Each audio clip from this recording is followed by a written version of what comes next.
এই যে আজকে লইট্টা মিক্সটা রান্না করব। এখানে যে লটিয়া মাছ আছে, তারপরে এখানে আরেকটা মাছ আছে, এটা মনে হয় পোয়া মাছ।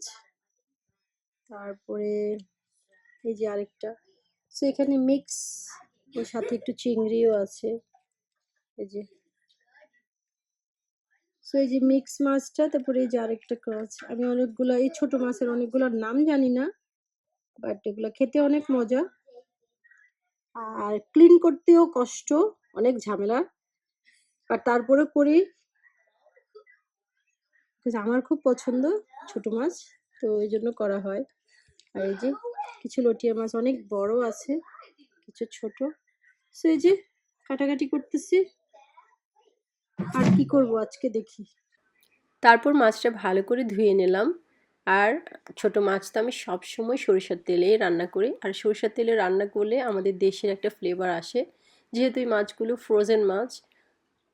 তো আমি মাস্টার্ড অয়েল দিয়ে আগে সব মশলাগুলো দিয়ে দিলাম। আর এখানে আমি অনেক বেশি করে পেঁয়াজ কুচি আর রসুন কুচি দিলাম, আর লাল ক্যাপসিকাম যেটা ছিল বেল পেপার, সেটা একটু চপ করে দিয়েছি। এখন নেড়ে ছেড়ে একটু পানি দিয়ে দিব, আর কাঁচামরিচ ফালি করে দিয়ে দিয়েছি অলরেডি। দিয়ে এখন আমি রান্না করে ফেলবো। রান্না করতে কিন্তু এটা বেশিক্ষণ লাগে না, এটা অনেক নরম মাছ। আর আমি একটু পাতলা ঝোল করে রান্না করি, আমার কাছে খুব ভালো লাগে এটা। ভাত দিয়ে তো ভালোই লাগে, বাট রুটি দিয়ে খেতে অনেক মজা লাগে। আর আমাদের সন্দ্বীপের তো আমরা মানে লটিয়া মাছটা আমাদের জন্য অমৃতের মতো লাগে।